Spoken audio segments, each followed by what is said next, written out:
এই মুহূর্তে ভোট হলে ৩৯% ভোট বিএনপি, ২১% ভোট জামায়াতে ইসলামী, ১৫% ভোট এনসিপি নবগঠিত দল পাবে। এমন একটি জরিপের তথ্য উঠে এসেছে সাউথ এশিয়ান ইকোনমিক মডেলের এবং অ্যাকশন এইডের যৌথ জরিপে। এই ধরনের জরিপ আমরা বেশ কয়েক মাসে দেখেছি। বিএনপি ৩৮, ৩৬, ৩৯, আওয়ামী লীগ তো নাই ভোটের মাঠে। কিন্তু এই জরিপের ফলাফল বলছে যদি নির্বাচনে অংশগ্রহণের ক্ষমতা থাকে আওয়ামী লীগের তাহলে ১৫% ভোট পাবে। তো এখন এটি নিয়ে আমি আলোচনা করব যে আদৌ এই জরিপের তথ্য কতখানি বিশ্বাসযোগ্য? আদৌ বিএনপি এতটা ভালো অবস্থায় আছে কিনা? ৩৯% ভোট মানে ব্রুট মেজরিটি। এ বিষয়ে কোনো সন্দেহ নাই সংসদীয় গণতন্ত্রে। ব্রুট মেজরিটি অর্থাৎ সংসদীয় আসন সংখ্যা ২৭০-৮০ ছাড়িয়ে যাবে।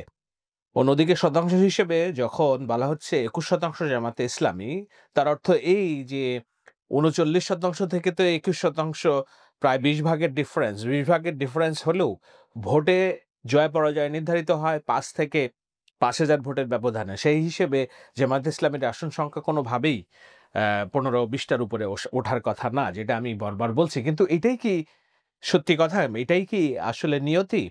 সেটি নিয়ে আমার যথেষ্ট সংশয় আছে। আমার মনে হয় যে ভোটের হিসাব আমরা যেভাবে দেখছি তেমন নাও হতে পারে।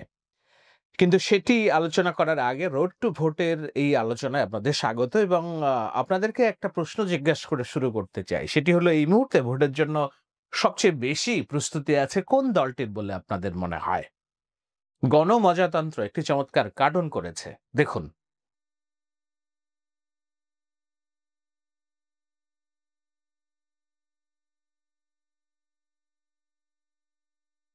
আবার দেখুন ২৯৩ আসনে আসন গণ জামায়াতের। এই অবস্থায় কিসের নির্বাচন? ১৫১ আসন নিয়ে সরকার গঠন করবে জামায়াত। আগে বিচার, পরে সংস্কার, পরে নির্বাচন। ফেব্রুয়ারি বা রমজানের পরে নির্বাচন হতে পারে। স্থানীয় সরকার নির্বাচনের আগে জাতীয় নির্বাচন নয়। বাংলাদেশকে ৫ বছরের জন্য লিড চাইলে জামায়াত নেতা। জামায়াতের সমর্থন ছাড়া কেউ সরকার গঠন করতে পারবে না। অর্থাৎ নির্বাচন নিয়ে একেক সময়ে একেক রকম কথাবার্তা বলাটা এমন অরুচিকর পর্যায়ে চলে গিয়েছে জামায়াতে ইসলামীর তরফ থেকে যে জামায়াতে ইসলামীর যারা নীতি নির্ধারক আছেন, বোদ্ধা আছেন, নিশ্চয়ই মনে করা হয় জামায়াতে ইসলাম একটা শিক্ষিত মানুষের দল। আপনারা ফটোকার্ডগুলো দেখতে পাচ্ছেন যে না, অন্তত গত ৪-৫ মাস তো ১০ মাস ধরে আমরা ২০ রকম কথা শুনেছি। যখন প্রধান উপদেষ্টা ফেব্রুয়ারিতে নির্বাচনের কথাটা বললেন, তারপরেও নানান রকম কথাবার্তা এসছে। যেমন ২ দিন আগে বলছেন যে, "এই অবস্থায় কিসের নির্বাচন?" আবার দেখছি যে না, জামায়াতে ইসলামী ২৯৩ আসনে তাদের প্রার্থিতা নিশ্চিত করে ফেলেছে। whereas বিএনপি এখনো একটা আসনে তাদের প্রার্থিতা নিশ্চিত করতে পারেনি। তো যারা ভিতরে প্রস্তুতি নিচ্ছে নির্বাচনের সকল প্রস্তুতি সম্পন্ন এ যেন ৭১-এর ২৫শে মার্চ কালো রাত্রের সকল আয়োজন যখন সামনাসামনি সংলাপের কথা বলছে পাকিস্তানি হানাদার বাহিনী, আর ভিতরে বাংলাদেশের মানুষকে নিরস্ত্র মানুষের উপর ঝাঁপিয়ে পড়ার জন্য অস্ত্রের একেবারে কি মহোৎসব আমদানি করছিল। তো এরকম নির্বাচন সামনে থেকে বলছে কিসের নির্বাচন? কিন্তু ভিতরে প্রত্যেকটা জায়গায় প্রার্থী চূড়ান্ত করে ফেলেছে জামাত। যেমন আমির হামজা কুষ্টিয়াতে আপনারা জানেন, আম আম দেলোয়ার হোসেন সাঈদীর ২ পুত্র ২ টি আসনে, মতিউর রহমানের পুত্র, নিজামের পুত্র, তাদের সংসদীয় আসন সবকিছুই চূড়ান্ত হয়েছে। কিন্তু মুখে বলছে কিসের নির্বাচন? অর্থাৎ ভিতরে নির্বাচনের সকল প্রস্তুতি সম্পন্ন করছে কিন্তু সামনে থেকে একটা অসন্তুষ্টি, আ একেবারে খারাপ চেহারা লুকিয়ে রাখছে। এজন্যই গণমজাতন্ত্রের এই ভিডিওটা আমি দেখালাম যে কেমনে দুমুখো রাজনীতি যদি কেউ সরাসরি উপস্থাপন করতে পারে, চায়, তাদের চেহারাটা কেমন হওয়া উচিত। তো মোনাফেক শব্দটা রাজনীতিতে এসেছে এই জায়গা থেকেই। আশা করা হয়েছিল যে ৫ আগস্টের পরে জামায়াত ইসলামী তার মোনাফেকের রাজনীতির চরিত্র বদল করবে। কিন্তু একমুখে এত কথা নির্বাচন নিয়ে যেটি একটা অস্বস্তিকর পর্যায়ে চলে এসেছে, নিশ্চয়ই বোদ্ধাদের কেউ এটি নিয়ে প্রশ্ন তুলবেন এবং জামাতকে একটা নির্দিষ্ট লাইনে থাকার কথা বলবেন যে, "না ঠিক আছে, তোমার যদি নির্বাচনের প্রস্তুতি না থাকে তুমি একদম বলো যে আমি নির্বাচনের প্রস্তুতি নেই। জুন অথবা এপ্রিলের আগে আমার নির্বাচন হলে আমি নির্বাচন করতে পারব না। অথবা আমি প্রস্তুত, আমি ফেব্রুয়ারির জন্য নির্বাচনের জন্য প্রস্তুত। কিন্তু একবার সংস্কার, একবার স্থানীয় সরকার, এই অবস্থায় কিসের নির্বাচন, আইন শৃঙ্খলা ভালো না। অর্থাৎ ২ নৌকায় পা রাখা, এর মধ্যে দিয়ে যদি নির্বাচনটা হয়ে যায়, এবং যদি প্রত্যাশিত ভালো ফলাফল করে তাহলে তো হাসিমুখ, আর যদি না করে তাহলে তো বলবে যে না, এই অবস্থায় কিসের নির্বাচন, আমাদেরকে জোর করে নির্বাচনে আসতে বাধ্য করা হয়েছে, আগেই বলেছিলাম। রাজনীতিতে এথিক্স থাকে, একটা পয়েন্ট অফ একটা জায়গা থাকে যেখানে তার কনসিস্টেন্সি বলে একটা শব্দ থাকে। আমরা এটার খুব অভাব দেখতে পাচ্ছি, দুঃখিত, জামাত ইসলামের রাজনীতিতে। এই জন্যই আমির খসরু মাহমুদ চৌধুরী একটি জায়গায় আমি দেখলাম বাধ্য করছে ডক্টর আবদুল্লাহ আবু তাহেরকে, জামাত ইসলামীর যিনি ভারপ্রাপ্ত নায়েবে আমির ছিলেন একটা সময়, তাকে বলছে, উনি বলছেন যে ফেব্রুয়ারিতে নির্বাচন হলে আমাদের কোনো আপত্তি নাই। তা আমির খসরু মাহমুদ চৌধুরী বলছে যে এইটা আবার দ্বিতীয়বার বলেন। ফেব্রুয়ারিতে নির্বাচন হওয়ার ক্ষেত্রে বাংলাদেশ জামাত ইসলামের কোনো ধরনের কোনো আপত্তি নেই। আবার বলবেন, খসরু ভাই বলছে এটা আবার বলার জন্য, আমি এটা আবার দুইবার বলি। তো যাই হোক, পরিস্থিতি এমন পর্যায়ে পৌঁছেছে যে তাদেরকে এটি নিয়ে ওয়াদা করতে বলা হচ্ছে জনগণের সামনে, যে না, আপনারা যেন এই অবস্থা থেকে আবার বিচ্যুত না হন।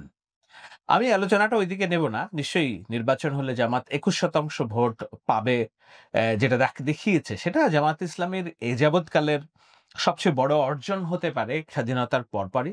কেননা জামাত ইসলামী এককভাবে নির্বাচন করে কোনোদিন 3% বেশি ভোট পায় নাই।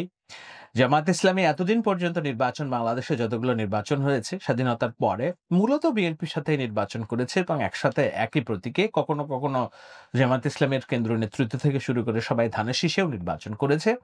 এগুলো ছিল বিরূপ পরিস্থিতি।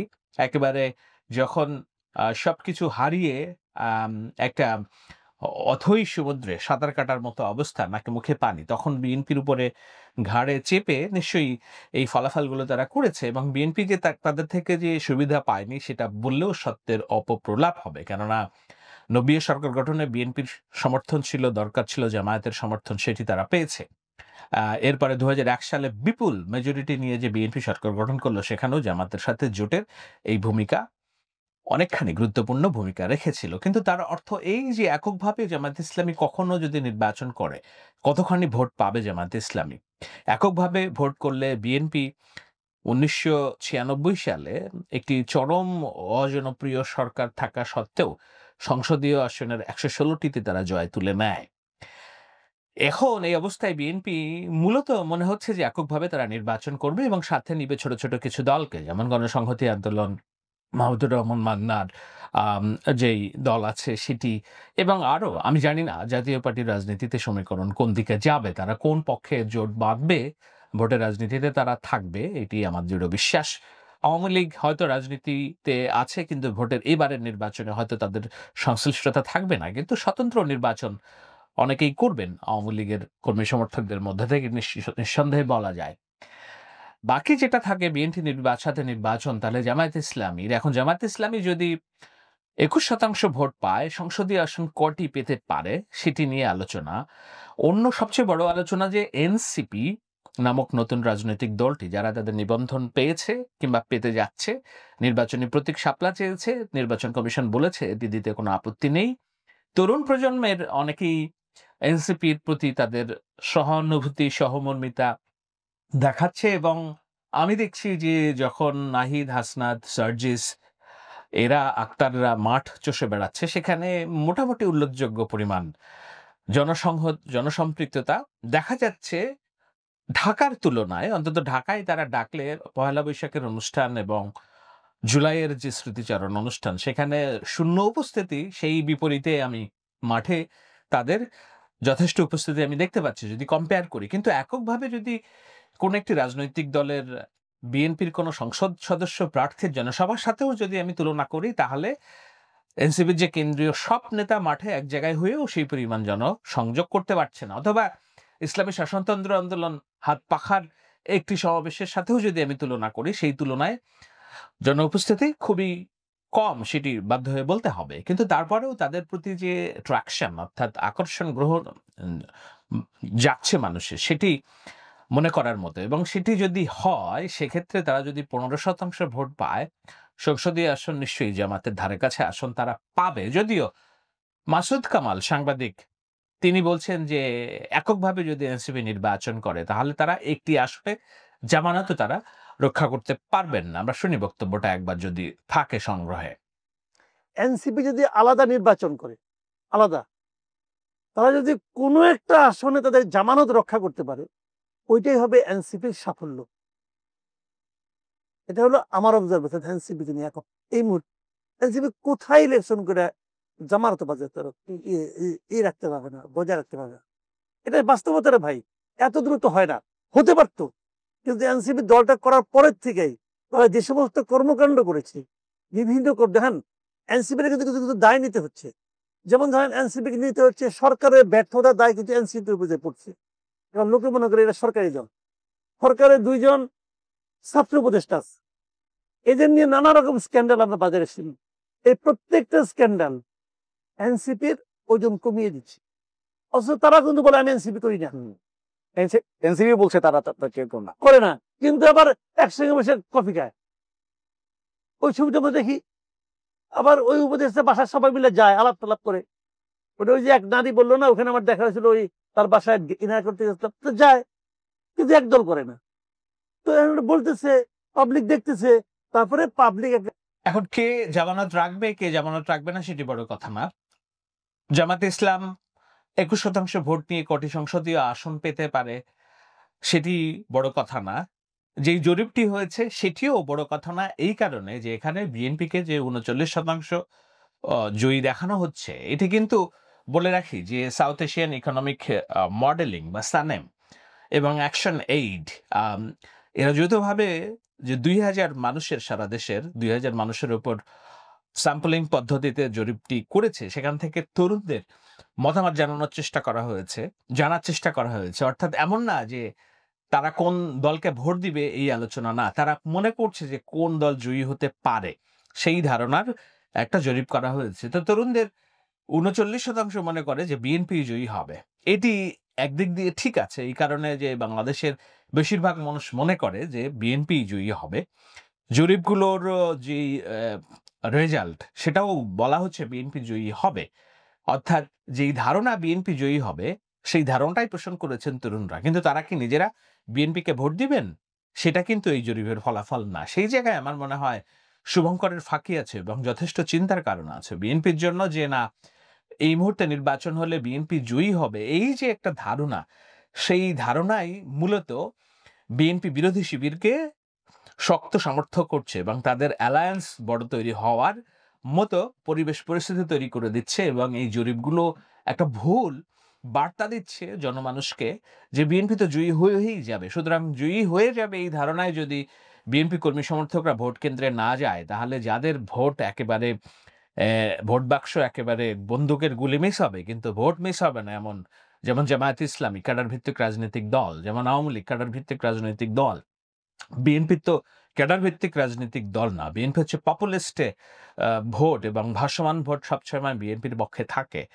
তো যদি বিএনপি জয়ী হয়ে যাবে এই ধারণা জনমনে যথেষ্টভাবে প্রতিষ্ঠিত হয়ে যায় এবং তারা যদি ভোট কেন্দ্রে না যায়, তাহলে এই যে 39% ভোটের যেই সম্ভাবনা সেটি বুমেরাং হতে পারে বিএনপির জন্য। আরো একটি বড় সমস্যা যেটি দেখা যাচ্ছে, আমি বলেছি জামায়াতে ইসলামী এই মুহূর্তে প্রায় 93 থেকে 94টি আসনে তাদের মনোনয়ন চূড়ান্ত করে ফেলেছে, কিন্তু বিএনপির একটি আসনেও আমরা দেখিনি যে এখনো পর্যন্ত প্রার্থী মনোনয়ন। এই নির্বাচনে প্রার্থী মনোনয়ন তো একটা বড় ফ্যাক্টর। আপনি কাকে প্রার্থিতা দিচ্ছেন, সে কি দেশের বাইরে থেকে বহুত দিন থেকে রাজনীতি বিএনপির চাঁদা টাদা দিয়ে এসেছে, দল পরিচালনা করে এসেছে বলে আপনি গুরুত্বপূর্ণ সংসদীয় আসনে তাকে মনোনয়ন দিবেন, দলের সব নেতাকর্মীরা যে তার মনোনয়ন নিশ্চিত করবে, কিন্তু মাঠে জনসমর্থন দেখানোর মতো একজন নেতা নেই। এমন নেতা হলে তো এই নির্বাচনে জয়ী হয়ে আসা খুব কঠিন হবে।